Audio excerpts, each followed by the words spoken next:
নমস্কার বন্ধুরা, আশা করি আপনারা সবাই ভালো আছেন। বন্ধুরা, আগামীকাল আমি একটা ভিডিও আপনাদের দিয়েছি যেখানে বকেয়া ডিএ মেটানোর জন্য রাজ্য সরকারের যে বিজ্ঞপ্তি প্রকাশিত হয়েছে এবং সেটা নিয়ে আমি একটা ভিডিও আপনাদের জানিয়েছি বিভিন্ন অনলাইন চ্যানেল থেকে খবর সংগ্রহ করে। তো এই ভিডিওটার মাধ্যমে আপনারা জানতে পারবেন যে রাজ্য সরকার যে বকেয়া ডিএ নিয়ে যে এসওপি করেছে। আমি কালকে আপনাদের বলেও ছিলাম যে এসওপিটার ব্যাপারে আমি সেভাবে জানি না, কিন্তু যেটুকু আমি অর্ডারটা পেয়েছিলাম অর্ডারটা ওই ভিডিওতে পোস্টও করেছি। তো আজকে বিভিন্ন সংবাদপত্রে কিন্তু খবরটা খুব ডিটেলস দেওয়া হয়েছে এবং এই ভিডিওর মাধ্যমে কিন্তু আপনারা এটা পুরোপুরি জানতে পারবেন যে বকেয়া ডিএ কারা পাবেন এবং কাদের টাকা স্যালারি অ্যাকাউন্টে ঢুকবে এবং কাদের কিন্তু এখন তুলতে পারবেন না, জিপিএফে টাকাটা ঢুকবে। আজকে যেমন বর্তমান পেপারে লেখা হয়েছে যে রাজ্য সরকারি কর্মী এবং অবসরপ্রাপ্ত পেনশন প্রাপকদের বকেয়া মহার্ঘ ভাতার কিস্তি দেওয়ার প্রক্রিয়া শুরু করল অর্থ দপ্তর। অর্থ দপ্তর বুধবার এক বিজ্ঞপ্তি জারি করে জানিয়েছে সরকারি দপ্তরের ড্রয়িং অ্যান্ড ডিসবার্সিং আধিকারিকরা, অর্থাৎ যাদের ডিডিও বলা হয়, বকেয়া ডিএ বিল করতে পারবেন। এইচএনএমএস পোর্টালের মাধ্যমে কিভাবে এই প্রক্রিয়াটি হবে তা বিস্তারিতভাবে বিজ্ঞপ্তিতে বলা হয়েছে। এ ব্যাপারে এসওপি দেওয়া হয়েছে, স্ট্যান্ডার্ড অপারেটিং প্রসিডিওর। বকেয়া ডিএ মেটানোর জন্য গত 13ই মার্চ অর্থ দপ্তর যে বিজ্ঞপ্তি জারি করেছিল তার ভিত্তিতেই প্রক্রিয়া চলবে। সুপ্রিম কোর্টের নির্দেশ অনুযায়ী বিশেষ নজরদারি কমিটির সুপারিশের ভিত্তিতে বকেয়া ডিএ দিচ্ছে রাজ্য সরকার। আপাতত বকেয়া ডিএ 2016 সালের জানুয়ারি থেকে 2019 সালের ডিসেম্বর পর্যন্ত দেওয়া হচ্ছে, সেটা আপনারা সবাই জানেন। প্রথম কিস্তিটি দেওয়া হবে এই মার্চ মাসের মধ্যে, 31শে মার্চের মধ্যেই কিন্তু এটা দেওয়া হবে। দ্বিতীয় কিস্তিটি আগামী সেপ্টেম্বর মাসের মধ্যে দেওয়া হবে রাজ্য সরকারের। অন্যদিকে কলম পেপারে খুব সুন্দরভাবে বিষয়টা সুরজিৎ দত্ত লিখেছেন যে কিভাবে গাইডলাইনটা দিয়েছেন, যে কিভাবে ডিএ দেওয়া হচ্ছে, মহার্ঘ ভাতা কীভাবে দেওয়া হবে। 9 দফা গাইডলাইন প্রকাশ করলো নবান্ন।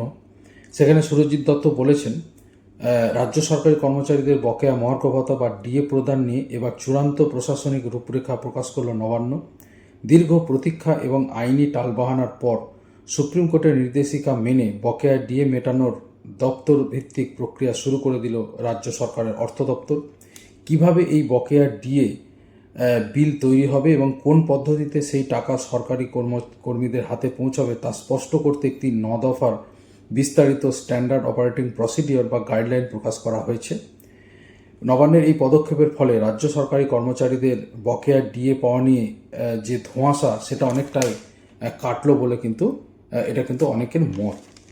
রাজ্য সরকার ভোটে নির্ঘণ্ট ঘোষণার আগেই মহার্ঘ ভাতা নিয়ে বড়সড় ঘোষণা করেছিলেন মুখ্যমন্ত্রী। আমরা জানি ভোট ঘোষণার আধ ঘন্টা আগে মুখ্যমন্ত্রী এক্স হ্যান্ডেলে ঘোষণা করেছিলেন এবং সেখানে শিক্ষক, অশিক্ষক, কর্মচারী, পঞ্চায়েত, কর্পোরেশন সবার নামই ছিল।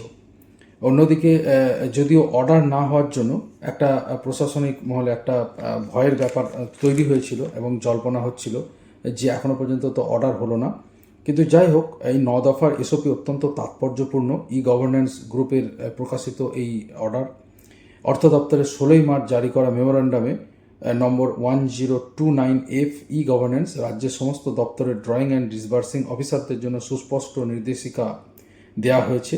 গত 13ই মার্চ প্রকাশিত অর্থ দপ্তরের বিজ্ঞপ্তির উপর ভিত্তি করেই এই নতুন গাইডলাইন তৈরি হয়েছে, এমনটা কিন্তু বিজ্ঞপ্তিতে বলা হয়েছে।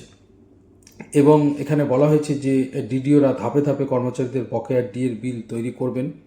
বিল তৈরির ক্ষেত্রে যাতে কোনো বিরূপ কিছু না হয়, প্রশাসনিক কোনো ত্রুটি বা বাধা যাতে না হয়, সেই জন্য কড়াকড়ি করা হয়েছে, নির্দেশ দেওয়া হয়েছে। এবং এই নির্দেশিকার অন্যতম গুরুত্বপূর্ণ দিক হলো টাকা প্রদানের নির্দিষ্ট পদ্ধতি। সরকারি কর্মীদের একাংশের মনে বড় প্রশ্ন ছিল যে বকেয়া ডিএর টাকা নগদে হাতে পাওয়া যাবে নাকি প্রভিডেন্ট ফান্ডে জমা পড়বে। এসওপির প্রথম দিকে সেই বিষয়টি পরিষ্কার করে দেওয়া হয়েছে। জানানো হয়েছে বর্তমানে কর্মরত সাধারণ রাজ্য সরকারি কর্মীদের বকেয়া মহার্ঘ ভাতার টাকা সরাসরি তাদের জেনারেল প্রভিডেন্ট ফান্ড বা জিপিএফ অ্যাকাউন্টে জমা করা হবে, অর্থাৎ গ্রুপ এ, বি, সি। অন্যদিকে সমস্ত কর্মচারীর ক্ষেত্রে কিন্তু এই নিয়ম থাকছে না। গ্রুপ ডি যারা কর্মচারী বা চতুর্থ শ্রেণীর কর্মচারী তাদের কিন্তু ছাড় দেওয়া হয়েছে এবং যারা অবসর নিয়েছেন তাদেরও কিন্তু ছাড় দেওয়া হয়েছে। তাদের টাকা সরাসরি অ্যাকাউন্টে ঢুকবে, তো তারা কিন্তু টাকাটা তুলতে পারবেন এখনই।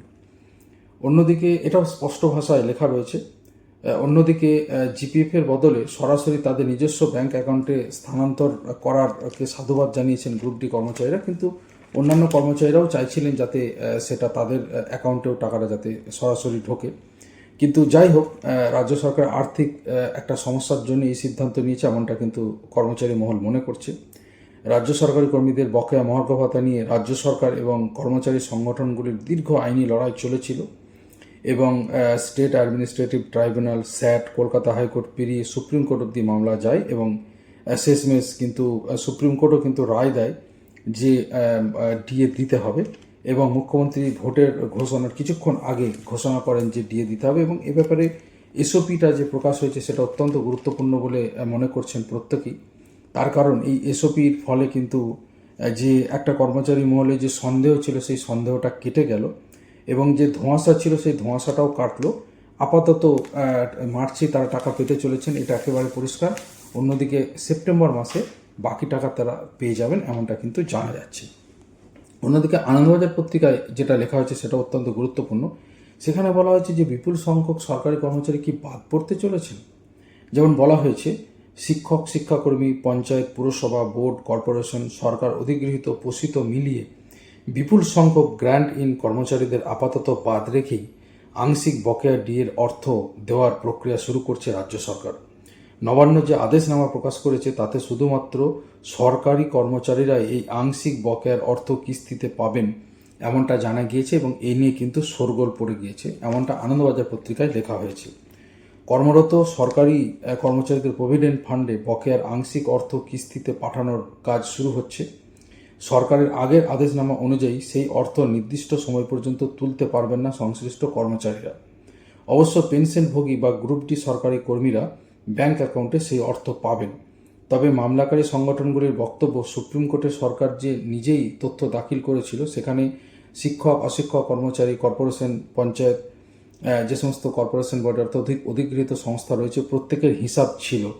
তাহলে এখানে ভিন্ন অবস্থান কেন? এটা সুপ্রিম কোর্ট যে রায় দিয়েছিল তার কিছুটা রাজ্য সরকার এড়িয়ে যাচ্ছে এমনটা কিন্তু কর্মচারী মহলের পক্ষ থেকে জানানো হয়েছে।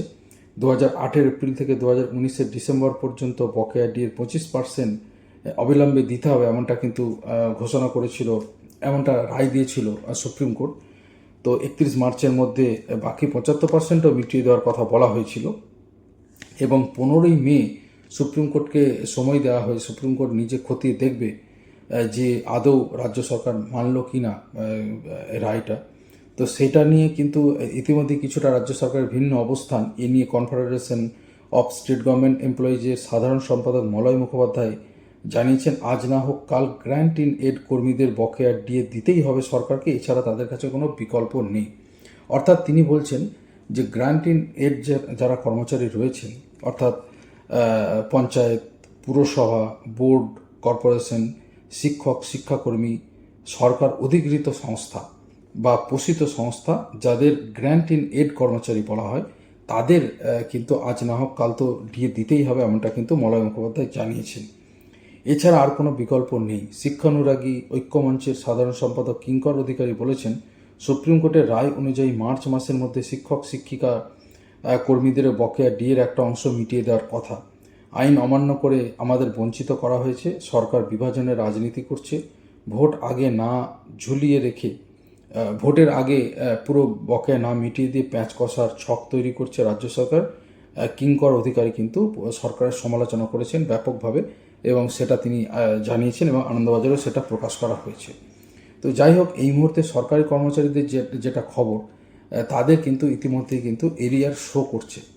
আইএফএমএস পোর্টালে যদি আপনারা যান সেখানে যেখান থেকে অর্থাৎ মাই ডকুমেন্ট যেখান থেকে পে স্লিপ ডাউনলোড করা হয়, ডকুমেন্ট অপশানে গিয়ে মাই ডকুমেন্টে এরিয়ার সেকশনটা ক্লিক করলেই কিন্তু সেখানে দেখতে পাবেন যে এরিয়ার হিসাবে কিন্তু শো করছে।